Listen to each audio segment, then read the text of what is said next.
Welcome, welcome. Baruch atah Adonai Eloheinu melech haolam asher kitshanu b'mitzvotav v'tzivanu la'asok b'divrei Torah. Amen. Amen. We are in the midst of the rewards that God gives to the Kohanim.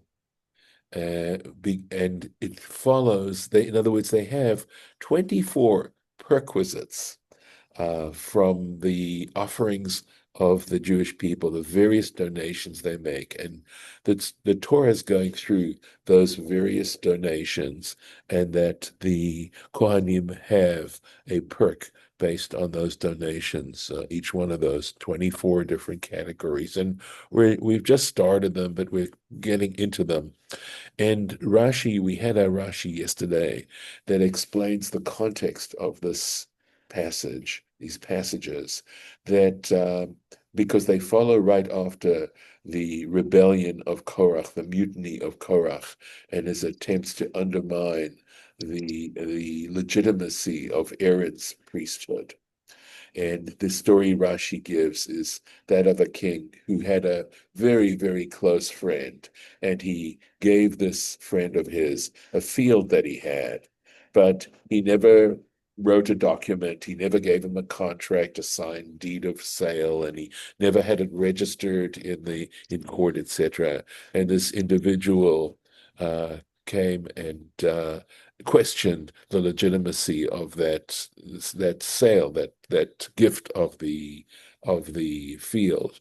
And so the king said, "Okay, I'm going to give you a title deed. I'm going to sign it. I'm going to seal it. I'm going to have it registered, and basically know that I'm going to reward you with almost anything that you like.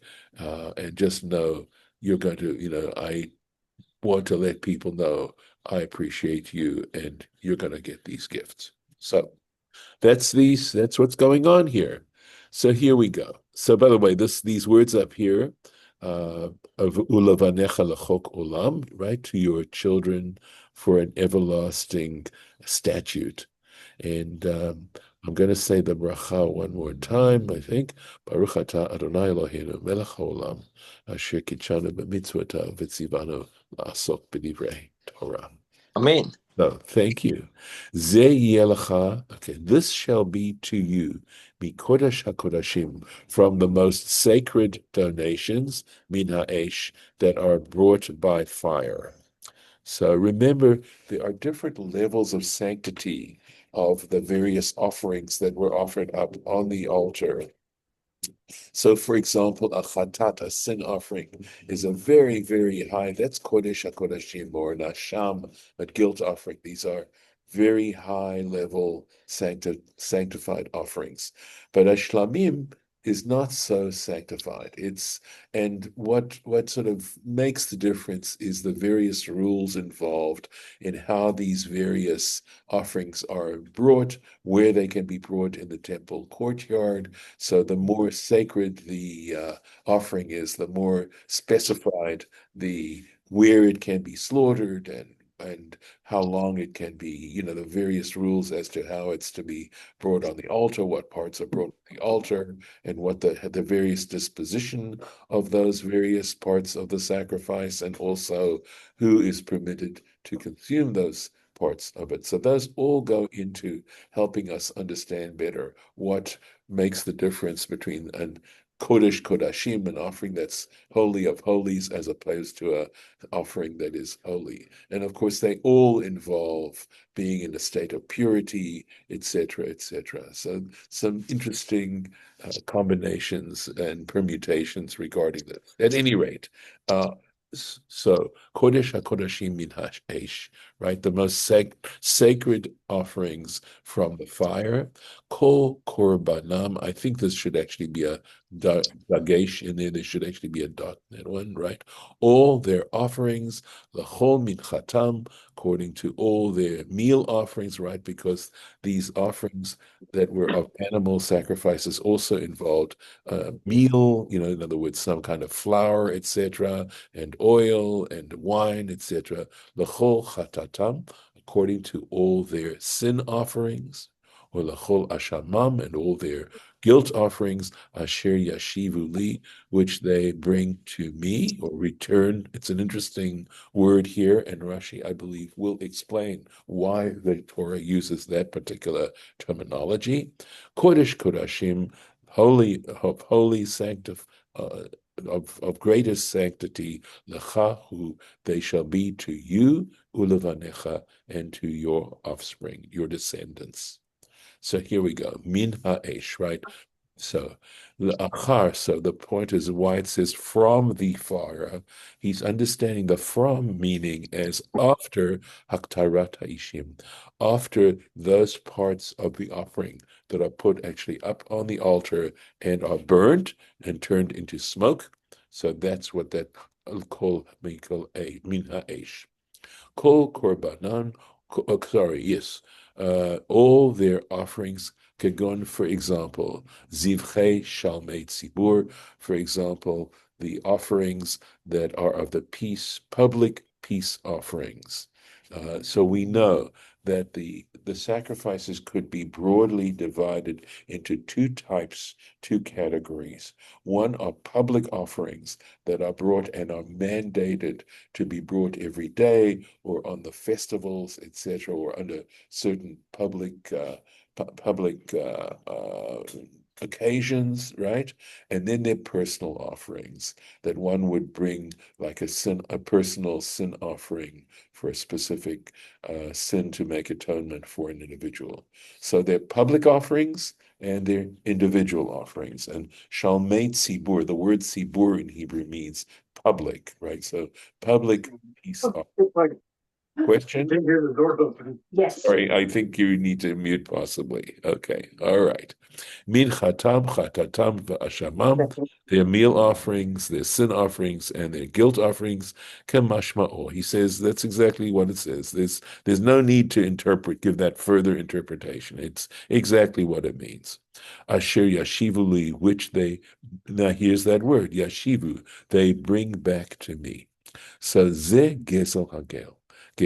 This is an item, and I made a note at the bottom here of what Gezel Hager is. So we'll take a look at it. It's one who steals from someone who has no relatives to inherit his property and swears falsely about it. So you've stolen an individual has stolen a property from someone else, right? And that person has no relatives to inherit it.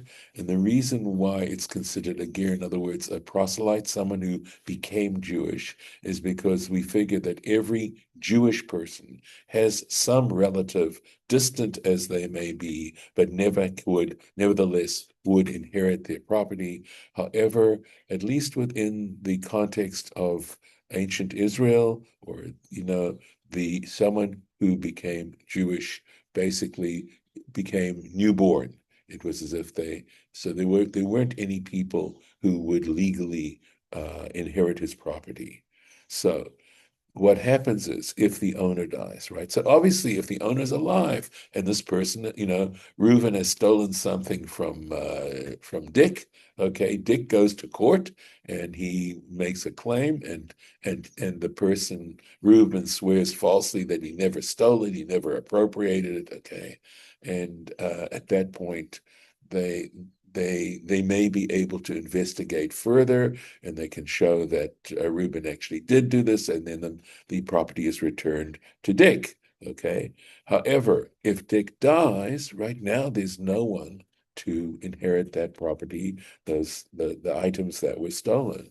So here was what happens. The Torah requires the thief to pay back. So that's lahashiv, right? That's the word to return. A kohen in lieu of the deceased in order to complete his atonement. So that's what happens. It's a very unique kind of case of theft that we're talking about, and that's what's being referred to here in the Hebrew. So, Bakodesh HaKodashim Tochlenu, these particular offerings that are mentioned here, these specific things, right? These situations, they shall be eaten, they shall be consumed in the Holy of Holies. What does that mean? Obviously, it doesn't mean the Holy of Holies as we normally understand it, where the ark was rested, was located in the sanctuary. So let's just finish the sentence. I'll just do a little bit more. Kol zachar, every male priest, yochaloto, should eat it. Kodesh yelecha, it shall be sanctified for you. Right? These sanctified things shall belong to you. Kodesh HaKodeshim. So Rashi needs to explain that. What do we mean here?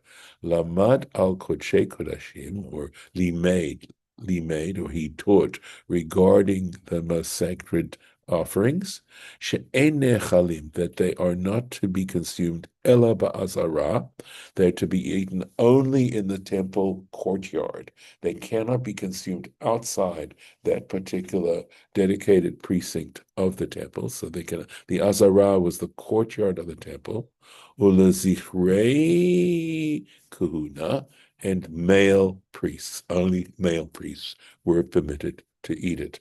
And of course, they had to be in a state of purity. They could not be they shouldn't even be in the courtyard if they were in an impure state. So, V'zeh lecha trumat matanam. So here we go. And this, it's a different category now, shall be to you their donations, their offerings, lachol tnufot, or according to all they're sometimes called heave offerings or wave offerings. This is where part of the animal was, or the the meal itself, the corn, whatever, the flour was waved. It was raised and lowered and waved in every cardinal point. Right, it was a way of making the offering, Bnei Israel, of the children of Israel. L'cha netatim, I have given them to you, ulevanecha, and to your descendants. And here we go, v'liv notecha, and to your daughters. Itcha, with you, meaning the itcha here means that as long as the priest's daughter was still in his household. So if a priest's daughter married a non-Kohen, she was permitted to marry a non-Kohen, but she would lose these particular rights that she had, which she would have as long as she was living with her father in her father's family. L'chok olam, as an everlasting statute, kol tahor, here we go, in other words, every pure biveitecha, anyone who is in your household who is pure, yochal otor, shall consume it. So trumat matanam. So here, the thing is that the word truma, which is like a donation, and a matana is a gift, right?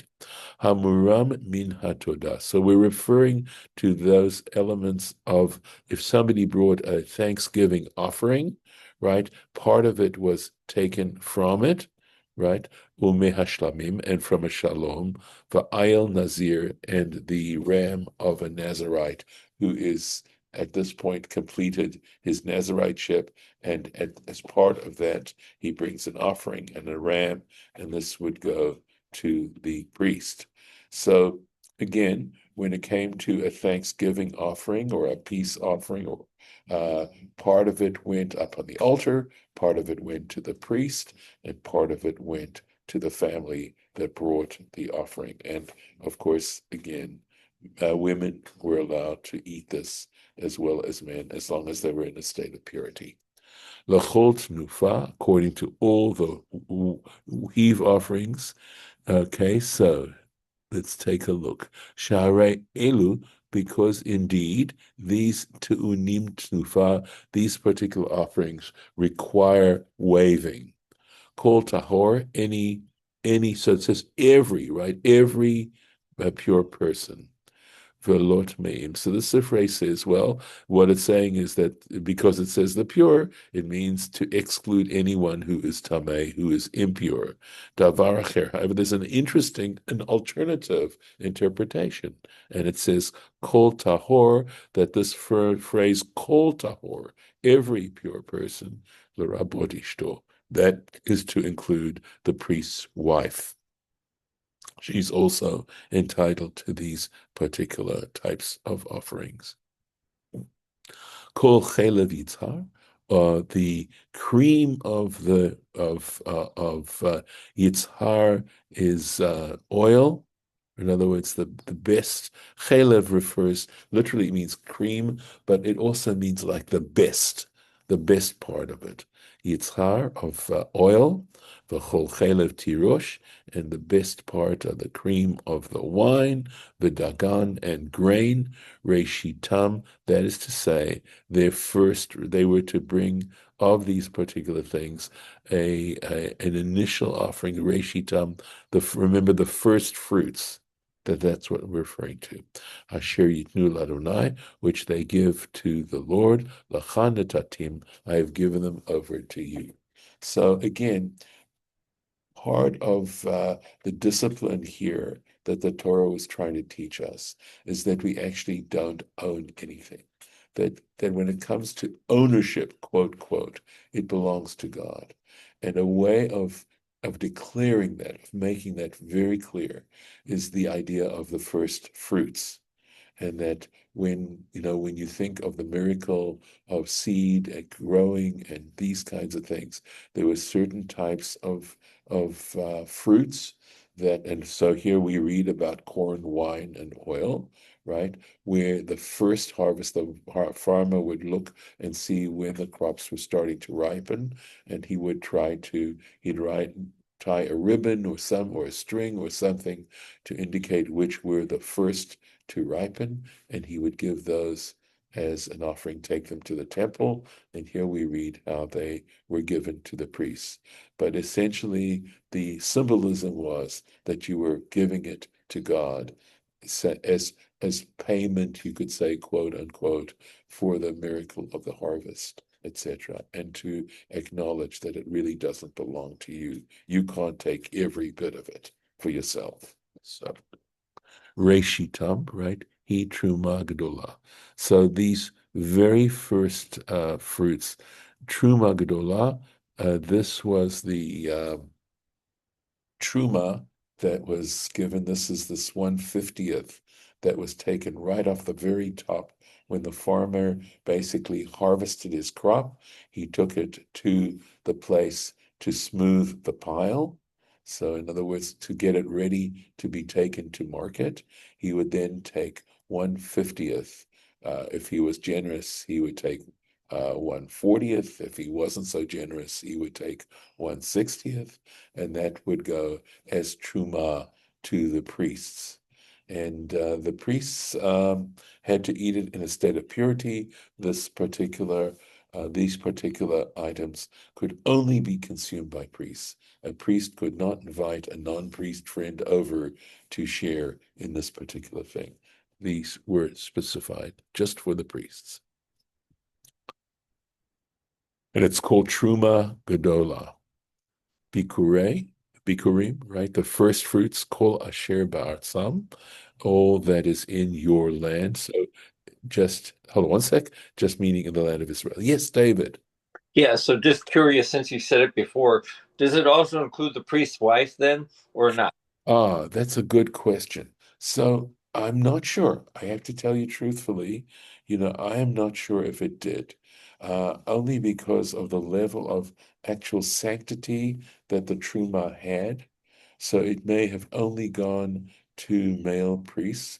But, as I'm trying to think this out, we see that wives of priests and daughters of priests also had a very high level. It would have more to do with how ritualistic the consumption of these particular things would be. So, obviously one wouldn't want to waste these things. It is an absolutely great question, and I don't think I've ever really thought about it because I've been more concerned about the fact that it had to be eaten in purity and the truma itself had to be guarded carefully to make sure that it didn't become impure itself. So it's a question I can try to ask and see if I can get an answer. But let's say that it would not surprise me if it went to his family. But on the other hand, because of sort of the rituals involved with it, it might only go to the males. So I really cannot answer it.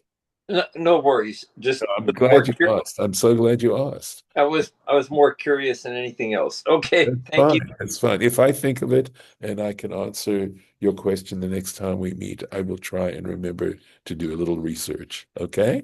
Okay, Thank you. sure. All right. Um, So he says the first fruits of all that is growing in the land of Israel, Asher Yaviu Lashem, which they bring. Remember, they would bring it up on the pilgrim festivals. They would bring it to the temple. Lacha yiyeh, it shall be to you. And I'm thinking here, because of your question, that and possibly, David, if we look at the context, remember the previous statement where it said who was eating it, it included the wives and daughters. So I am thinking now that since it is silent, we need to go with the last, the last context mentioned. And since the last context mentioned wives and daughters, that these particular gifts, unless it were good to go back and say only the males, that it does include the wives and daughters. And that's in some ways a way in which the Torah is interpreted. It's one of the ways that Rabbi Yishmael mentions that the Torah is interpreted. He says, Kol Tahor, anyone who is pure. And remember before we said this Kol Tahor would include his wife. So I'm really appreciate you asking the question. Yeah, here we go. Anyone who is pure in your household shall eat of it. And we had that phrase before, and it included wives and unmarried daughters. So I'm going to say yes. On that, I'm going to basically say yes. Cool. Yeah. So, kol cherem b'Yisrael lacha yihiyeh. Right. So anything prescribed in Israel shall be to you. Okay. So this is when it says proscribed. Again, as I was preparing this material, I was trying to understand because something that's prescribed usually means it's forbidden on some level and so I'm not sure exactly without a definition of what they're talking about that's proscribed. It mentions it back in Leviticus 17. I took a quick look at Leviticus 17, but I didn't do enough. I didn't read enough of the material to see what they meant by what was prescribed. So um, hmm, I'm just glancing at this, but yeah. Again, I'm wondering if we're talking about items that, or food here, but yeah, it doesn't say, it just says anything prescribed. So it could be that we're talking about something that was donated to the temple where somebody had made a vow and to take an item and to donate it to the temple, and that's what we're talking about. I would say that I'm going on a limb here, but again, this is some material that I would have to research a little further to get a better sense of what we're talking about. But if it's prescribed, it means, the forbidden means that it's forbidden for a commoner to take advantage of this. And it doesn't talk about anything being eaten, that here we're not necessarily talking about something that's food. It could be an animal, it could be an item because it just says it shall be yours. So, now we go. Kol peter rechem, anything that opens the womb, lechol basar, according to all flesh. And here I think they're talking about animals, right? Any living creature. Asher yakrivu Hashem, right? Which would be offered to God. Ba'adam, whether it's a man, uvabhema, or cattle, yelacha, it shall go to you. Um, but it sounds like, oh, so your firstborn child is supposed to be handed over to the priest, but it immediately goes on to say, however, hado tifde e bechor hadam, the firstborn of a person, a man, must indeed be redeemed, right? So that's the thing. So in other words, we're talking, let me finish the sentence and then I'll go into a little bit of an explanation.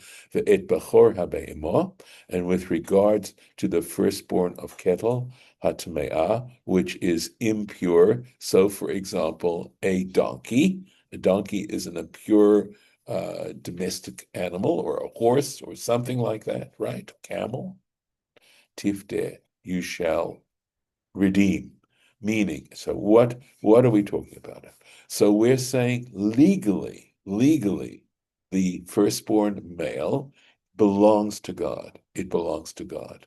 However, the Torah mandates that one must redeem that person. We've heard of Pidyon Haben. There's a ceremony even to this day where you find if you have a firstborn male child that opens the womb, in other words, absolutely the firstborn, wasn't born through cesarean section, etc., was a naturally born child, male, you arrange with a Kohen, and there's a ceremony in which you give 5 shekels. Basically, it's usually like $5 in the United States, and you give them to the Kohen, and the Kohen formally makes a prayer in which the child is redeemed. He has taken the 5 shekalim in the place of the child, and he blesses the child. And I can tell you that the general custom is, since those $5 belong to the Kohen, I do not believe there are too many Kohanim who actually keep it. They usually give it back to the parents. That's simply the custom anyway. But here we're talking about, but what it's trying to say, what the Torah is trying to tell us, is that, again, we don't own anything, even our children. We don't own them. And the very fact that we're capable of conceiving and giving birth and things like that, it's still part of a miraculous nature of the universe. As to a donkey, they usually talk about it because basically the animal that was domesticated that wasn't pure was a donkey. I had heard somewhere that camels were only domesticated later on, but it doesn't, it talks about camels, a caravan of camels, etc. So that's certainly mentioned in the Bible and in the Torah. At any rate, it mentions regarding donkeys that if you choose not to redeem the donkey, it says va'arafto, you have to break its neck. You cannot personally make use of the firstborn of a animal that belongs, that's in your possession. So let's see. There's no Rashi, I think, on this. I'll look, just looking. No, doesn't look like there is. And we may just stop here. Okay, yes. So this is a good place. We will stop here and continue next time we meet. Okay. So, okay. All right. We'll go on with this. This is talking about the actual value of the redemption money involved. So I'm going to stop the share. Okay. All right. So the gifts of the Kohanim.